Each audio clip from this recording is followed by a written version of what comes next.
बिहार प्रदेश का जिला सीतामढ़ी लगता है। सीतामढ़ी जिले के अंतर्गत आने वाला एक थाना है बेला। यहाँ पर राहुल कुमार नाम का एक लड़का थाने में जाता है और जाने के बाद कहता है कि साहब उसकी लिव इन पार्टनर है, गर्लफ्रेंड है जिसका नाम अपना देवी है, वो एकदम घर से लापता हो गई है, गायब हो गई है। मैंने उसे हर जगह तलाश करने की कोशिश की लेकिन वो मिल नहीं रही है। पुलिस वालों ने पूरी बात सुनी और पूरी बात सुनने के बाद शुरू से लेकर आखिर तक उसकी कहानी सुनी और सुनने के बाद कहा कि भाई तुम्हारा मामला तो हमारे थाना छात्र का है ही नहीं, इसलिए तुम्हें अपने गांव के पास जो थाना लगता है तुम्हें वहीं जाना चाहिए और वहीं जाने के बाद थाने में पूरी कहानी बतानी चाहिए। जैसे पुलिस वाले उस लड़के को ये बात समझाते हैं तो लड़का थोड़ा परेशान हो जाता है, सोचने में पड़ जाता है कि आखिरकार पुलिस ने उसे शायद टरका दिया है। लेकिन पुलिस वाले उसे फिर समझाते हैं, समझाने के बाद कहते हैं कि मामला जब हमारे यहाँ का है ही नहीं तो तुम्हें जाकर अपने थाने में बात करनी चाहिए। उस लड़के का जो गांव था वो लगभग यहाँ से 911 किलोमीटर दूर होता है। आखिरकार एक दो दिन लग जाते हैं और वो 11 फरवरी 2026 को सीधा थाने पहुंच जाता है। उत्तर प्रदेश के जिला अलीगढ़ का दादो थाना लगता है, वहां जाता है। वो वहां जाने के बाद पूरी कहानी बताने लगता है कि साहब मेरी एक महिला मित्र है, इनकी गर्लफ्रेंड है और वो मेरी लिव इन पार्टनर है, वो अचानक से 6 फरवरी 2026 को लापता हो गई है, गायब हो गई है। जैसे पुलिस वालों ने उस लड़के को देखा, देखने के बाद कहा कि तुम्हारी तो कुछ शक्ल, तुम्हारा जो चेहरा है कुछ जाना पहचाना सा लग रहा है, ऐसा तो नहीं है कि तुम वो तो नहीं है जो तुम अपनी सास को लेकर भाग गए थे। जैसा ये सुना जाता है, देखा जाता है, लड़का कहता है कि जी हाँ, मैं वही राहुल कुमार हूं जो अपनी सास यानी कि अपना देवी के साथ प्रेम हो गया था, उसके बाद उसे लेकर भाग गया था। जब उसे पूछा जाता है कि तुम्हारी जो ये सास थी आखिरकार किसके साथ भागी होगी या किसके साथ गई होगी, कहां गायब हुई होगी, तो वो कहता है कि साहब मुझे पूरा पूरा भरोसा है वो अपने बहन के पति यानी कि बहनोई के साथ भाग गई है। जैसे ही उस लड़के ने ये बात कही, ये बात फिर सोशल मीडिया के माध्यम से इतनी तेजी के साथ वायरल होने लगती है कि लोगों को बड़ा आश्चर्य हो रहा था कि अब से 10 महीने पहले जो महिला अपने दामाद के साथ भाग गई वो 10 महीने के बाद अपने बहनोई के साथ कैसे भाग सकती है। क्या है ये पूरी कहानी, इस कहानी के माध्यम से समझते हैं। आदाब, नमस्कार, सत श्री अकाल। मैं उस्मान सैफी। उत्तर प्रदेश के जिला अलीगढ़ का थाना मंडराक लगता है और मंडराक थाना क्षेत्र का एक गांव है मनोहर कायस्थ। यहाँ का रहने वाला एक व्यक्ति जिसका नाम जीतू उर्फ जितेंद्र होता है, जिसकी उम्र लगभग 40 साल के आसपास होती है। उसकी पत्नी का नाम अपना देवी, जिसकी उम्र लगभग 38 साल के आसपास होती है। उसकी एक बेटी है जिसकी उम्र लगभग 17 साल के आसपास और 2 बेटे होते हैं। दोनों बेटे छोटे होते हैं। वो बेटी के लिए एक दामाद की तलाश में थे और आखिरकार उनके दामाद की तलाश तब खत्म होती है जब उनके ही जिले के अलीगढ़ का ही थाना दादो लगता है। यहाँ का गांव लगता है नंगला मछरिया। यहाँ का रहने वाला एक लड़का जिसका नाम राहुल कुमार होता है, 21 वर्ष जिसकी उम्र होती है। अक्टूबर 2024 में उनकी तलाश तब पूरी हो जाती है जब उन्हें राहुल मिल जाता है। आखिरकार राहुल के घर आना जाना शुरू होता है और धीरे धीरे वक्त आगे बढ़ रहा था। ये तारीख आती है 1 मार्च 2025 की तारीख। आखिरकार जो लड़की वाले होते हैं उन्हें ये पता चलता है कि जो होने वाला दामाद है जिसका नाम राहुल है वो बीमार है कई दिनों से और वो आराम से चारपाई पर पड़ा हुआ है। तभी वो जो महिला होती है अपना देवी, वो अपने पति यानी कि जितेंद्र उर्फ जीतू से कहती है, जो कि कर्नाटक की राजधानी बेंगलुरु के आसपास के गांव में, शहरों में वो फेरी लगाकर कपड़े बेचा करता था। वो अपने पति से बोलती है कि दामाद जी की थोड़ी तबीयत खराब हो रही है, अगर आपको कोई ऐतराज ना हो तो जाकर क्या मैं अपने दामाद जी को देखकर आ जाऊं।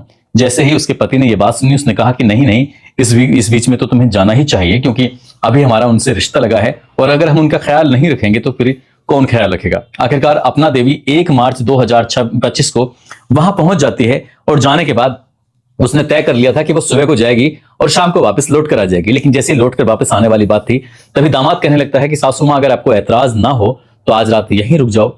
दोनों बातचीत कर रहे थे और बातचीत करते करते दोनों एक दूसरे के कब करीब आ जाते हैं पता ही नहीं चलता है और दोनों एक ही बिस्तर में, ऐसा बताया जाता है कि सो जाते हैं। ये उनकी पहली मुलाकात थी जो बहुत ज्यादा नजदीक आ जाते हैं, एक दूसरे के साथ शारीरिक संबंध बन जाते हैं और ये फिर तारीख 2, 3, 4, 5 लगभग 5 दिनों तक वो महिला अपने दामाद के घर पे ही रुकती है।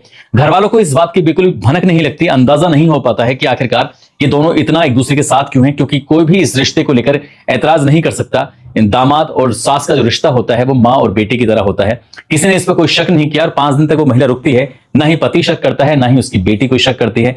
आराम से वो आ जाते हैं और आने के बाद 1 महीना यूं ही गुजर जाता है। 2 अप्रैल 2025 की तारीख आती है और 2 अप्रैल 2025 को आखिरकार ये तय किया जाता है, यानी कि रोका किया जाता है और ये इसी रोके के अंतर्गत ये तय होता है कि कब बारात आनी है और ये बारात की तारीख आती है 16 अप्रैल 2025 और ये तय होता है कि गांव में ही बारात आएगी, गांव में ही पूरी की पूरी तैयारी होगी, यहीं पर टेंट लगेगा। अब जो लड़के वालों को ये खबर लग जाती है तो लड़के वाले अपने तैयारी में जुट जाते हैं। उधर वो कार्ड छपवा रहे थे जो उन्हें देना था, लेना था, या जो भी औपचारिकताएं होती हैं किसी शादी समारोह की वो सारी शादी समारोह की औपचारिकताएं पूरी कर रहे थे। इधर लड़की वाले जो होते हैं वो भी अपनी शादी को लेकर, अपनी बेटी की शादी को लेकर सारी औपचारिकताएं पूरी करने में लगे हुए थे। शादी का कार्ड बंटवाना हो या टेंट लगवाना हो या फिर शादी में क्या क्या खाना बनेगा, किस हलवाई से खाना बनेगा, क्या क्या उसमें गिफ्ट में देना है, इस तरह की जो पूरी तैयारी थी, लड़की वाले अपनी तैयारी में लग जाते हैं। लेकिन इसी बीच में जब जब जीतू अपनी पत्नी अपना देवी से बात करने की कोशिश करता था तो उसका फोन हमेशा ही एंगेज होता था, यानी कि फोन बिजी आया करता था। बताने वाले बताते हैं कि 24 घंटे में करीब करीब 14 से 15 घंटे वो अपने दामाद से बातें किया करती थी और अभी तक किसी को इस बात का एहसास भी नहीं था कि इन दोनों के बीच में फिजिकल रिलेशन भी बन चुके हैं, दोनों बहुत ज्यादा करीब आ चुके हैं और दोनों की बातचीत फोन पर बहुत ज्यादा होती है। इसी बात को देखते जब आगे थोड़ा वक्त बढ़ रहा था, जैसे जैसे शादी के दिन नजदीक आ रहे थे, तारीख आती है 6 अप्रैल 2025, ये शाम के लगभग 3-4 बजे के आसपास का वक्त हो रहा था। जीतू भी अपने काम से वापस गांव में ही आ जाता है, वो शादी की पूरी तैयारी में जुटा हुआ था।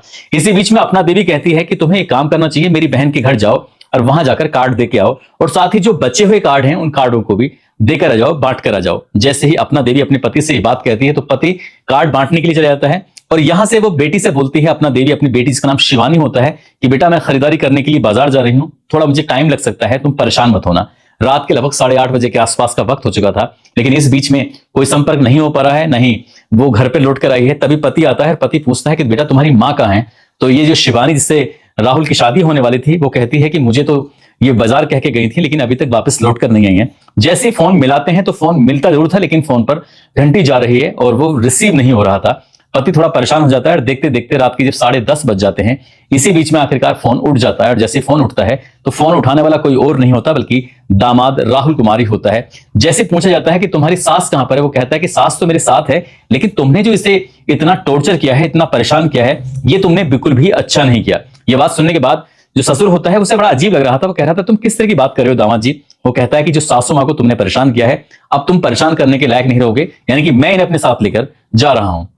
जैसे ये बात आती है आखिरकार जीतू बहुत ज्यादा परेशान हो जाता है, सोचने पर मजबूर हो जाता है अब उससे बातचीत करे तो कैसे करे। देखते देखते उसका नंबर भी बंद हो जाता है और जैसे उसका नंबर बंद होता है तो वो ये नहीं समझ पा रहा था कि मैं क्या करूं। तभी थाने जाता है और थाने जाने के बाद कहता है कि साहब जो मेरा होने वाला दामाद है वो मेरी पत्नी को लेकर यानी कि अपना देवी को लेकर फरार हो गया है, भाग गया है और पुलिस ने एक तहरीर ली और तहरीर के आधार पर इस मामले में जांच पड़ताल करना शुरू कर दिया। यह पता करने की कोशिश की कि आखिरकार अपना देवी और राहुल कुमार हैं कहां पर। देखते ही देखते ये खबर उन दोनों सोशल मीडिया के अलग अलग प्लेटफॉर्म पर बहुत तेजी के साथ वायरल हो जाती है। घर घर में इस बात की चर्चा होनी शुरू हो जाती है कि एक होने वाले दामाद के साथ सास आखिरकार कैसे भाग सकती है। जहां देखो वहां हर जगह यही चर्चा हो रही थी। डे बाय डे ये बात सोशल मीडिया पर बहुत ज्यादा वायरल हो रही थी। तो इसी बीच में लगभग 15 अप्रैल 2025 को जो सास और होने वाला जो दामाद था राहुल कुमार आखिरकार अपना जो नंबर ऑन करता है। नंबर ऑन करने के बाद ये पता चलता है कि सोशल मीडिया पर खबर बहुत तेजी के साथ वायरल हो रही है, तैर रही है। तभी वो फैसला करते हैं कि हम इस तरह से छुप नहीं सकते, इस तरह से भाग नहीं सकते, क्योंकि उसके होने वाले ससुर ने जो आरोप लगाया था वो लगभग 3.5 लाख रुपए की नकदी लेकर भागने का आरोप लगाया था। करीब करीब 5 या 6 लाख रुपए के आसपास के जो जेवरात थे उन जेवरात को भी लेकर भागने का आरोप लगाया।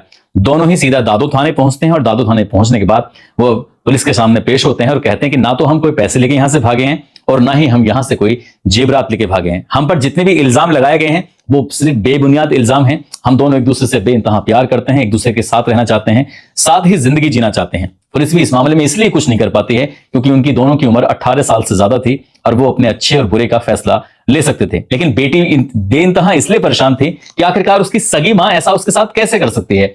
बेटी अपनी मां से बस बार बार यही बात पूछना चाहती थी कि मां तुम मेरे साथ ऐसा क्यों कर रही हो। उधर पति इस बात को लेकर हैरान था कि आखिरकार एक सगी मां अपनी बेटी के साथ ऐसा धोखा कैसे कर सकती है कि उसके होने वाले पति के साथ वो भाग कैसे सकती है। लेकिन कानून से कोई दूर नहीं जा सकता, कानून का कोई उल्लंघन नहीं कर सकता। कानून के कोई जब उस दोनों की उम्र ठीक ठाक हो चुकी है तो वो अपने अच्छे और बुरे का फैसला ले सकते हैं। जब पुलिस ने इस मामले की जांच पड़ताल की तो इस महिला ने अपनी ही दामाद के साथ रहने की जिद पकड़ ली थी और आखिरकार पुलिस को उन दोनों को छोड़ना पड़ा और फिर यहां से वो निकल जाते हैं। जैसे वो यहां से निकल जाते हैं उसके बाद फिर वक्त आगे बढ़ने लगता है, लेकिन शिवानी के लिए फिर कोई रिश्ता नहीं आता आसानी से। हालांकि जितेंद्र उर्फ जीतू जो होता है उसको एक महिला मिल जाती है।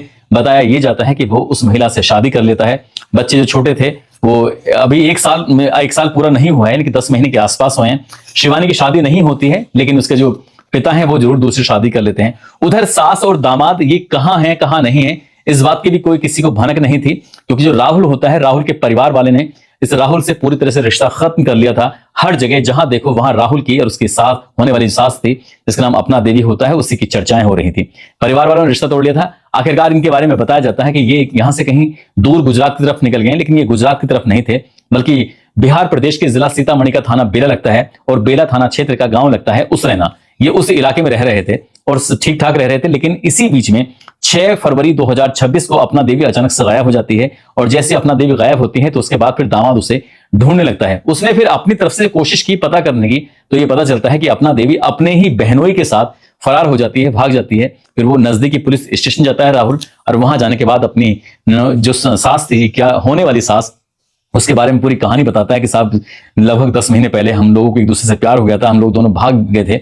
उसके बाद वो अपने बहनों के साथ भागी थी। पुलिस वालों ने ये बात सुनी। पुलिस वालों ने कहा कि ये मामला हमारे यहाँ का नहीं है, बल्कि आपको अपने गांव के पास जो थाना लगता है वहां जाना चाहिए। आखिरकार वो लड़का 11 फरवरी 2026 को अपने गांव के पास थाने, जो कि दादों लगता है, वहां जाता है। और वहां जाने के बाद पूरी कहानी बताता है कि साहब देखो, घर में रखे हुए जेवरात थे और घर में रखे हुए लगभग 2 लाख रुपए की नकदी थी। वो महिला अपने बहनों के साथ फरार हो गई है, भाग गई है, और मेरी जो नकदी है, मेरी जो जेवरात हैं, वो मुझे वापस दिलवा दीजिए। वो जहां रहना चाहे वहां रह सकती है। अब उसकी जो काली कलई है वो पूरी तरह से खुल गई है। पिछली बार उसने इस तरह से अपने पति को धोखा दिया, इस बार उसने मुझे धोखा दे दिया है। जिस तरह की बात आती है, ये मामला फिर से सोशल मीडिया पर तेजी के साथ वायरल होने लगता है। और जैसे मामला वायरल होता है, अगली तारीख यानी कि 12 फरवरी 2026 को अपना देवी सीधा थाने पहुंच जाती है और वहां जोर जोर से रोना शुरू कर देती है, बिलखना शुरू कर देती है। इसी बीच मीडिया वाले पहुंच जाते हैं, और जो मीडिया वाले पहुंचते हैं तो मीडिया के सामने वो बयान देने लगती है कि जो उसका राहुल है, राहुल कुमार, जो उसका होने वाला दामाद था, वो उसके साथ भागी जरूर थी, लेकिन लगभग 1 महीने के आसपास तक तो वो ठीक रहती है। लेकिन 1 महीने के बाद उसने उसके साथ मारपीट करना शुरू कर दिया। 1 महीने के बाद ही उसकी असलियत को वो पहचाने लगी थी। और इसी बीच में उसने अपने घर में उसको कैदियों की तरह रखा, दरवाजा बंद करके रखता था। वहां से वो बाहर जाने की उसे बिल्कुल भी अनुमति नहीं होती थी। जब जब वो विरोध करती थी तब वो उसे मारता था, पीटता था, उसके साथ जाति क्या करता था। उसी की बातचीत से पता चलता है कि उसने अपनी ताई के साथ भी शारीरिक संबंध बनाए थे। उसने कई महिलाओं के साथ इस तरह से गंदी हरकतें की थी। उसका काम है महिलाओं को अपने प्रेम के जाल में फंसाना, और महिलाओं को वो बेचने का काम करता है। इस तरह के सामने आने के बाद थाने में कई तरह के जब आरोप लगाए तो बड़ी हैरानी हो रही थी, आश्चर्य हो रहा था कि आखिरकार इसमें कौन झूठा है, कौन सच्चा है। इस बात का तो खैर पुलिस पता ही नहीं निकाल पाई, क्योंकि पुलिस ने साफ साफ बोल दिया कि यह मामला हमारे यहाँ का नहीं है, बल्कि यह मामला तुम्हारे बिहार का है। आखिरकार बिहार वालों ने यहां उत्तर प्रदेश में भेज दिया। उत्तर प्रदेश वाले कहते हैं कि मामला बिहार का है। फिलहाल ये मामला सिर्फ सोशल मीडिया पर ही चर्चाओं का विषय बना हुआ है, लेकिन इसमें कौन झूठा है, कौन सच्चा है, क्या इस बात का कभी पता चल भी पाएगा, ये नहीं पता चल पाएगा। लेकिन सास और दामाद की जो कहानी, प्रेम कहानी है, एक बार फिर से सुर्खियों में आ गई है, वायरल हो गई है। जब पिता से, यानी कि शिवानी के पिता और अपना देवी के पति से इस मामले में मीडिया ने बातचीत करने की कोशिश की, तो उसने साफ साफ बातचीत करने से इनकार कर दिया। वो कहता है कि मैं इस झमेले में बिल्कुल भी नहीं पड़ना चाहता, और इस बारे पूरी कहानी में अगर कोई सबसे ज्यादा पिसा है, सबसे ज्यादा कोई दिक्कत परेशानियों से गुजरा है, तो वो बेटी गुजरी है जिसका नाम शिवानी होता है, क्योंकि उसकी शादी अभी तक हुई नहीं है। दोस्तों, इस पूरे घटनाक्रम को सुनाने का उद्देश्य किसी को परेशान करना नहीं है, किसी का दिल दुखाना नहीं है, बल्कि आपको जागरूक करना है, आपको सचेत करना है। आपको बताना है कि बहुत सारे लोगों का ये कहना था कि सास और दामाद की प्रेम कहानी बहुत ज्यादा दिन टिक नहीं पाएगी। वाकई लोगों का जो अंदाजा था वो बिल्कुल सही निकला, सच निकला, क्योंकि इन दोनों की प्रेम कहानी महज 10 महीने ही टिक पाई। सास की उम्र थोड़ी ज्यादा भी है, दामाद की उम्र कम है उसके मुकाबले, और उन दोनों में काफी अंतर भी है।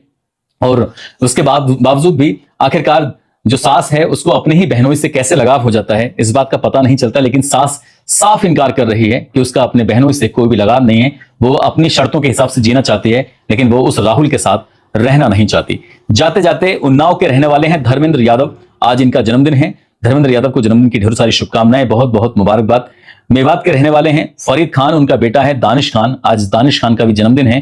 दानिश खान को भी जन्मदिन की ढेर सारी शुभकामनाएं, बहुत बहुत मुबारकबाद।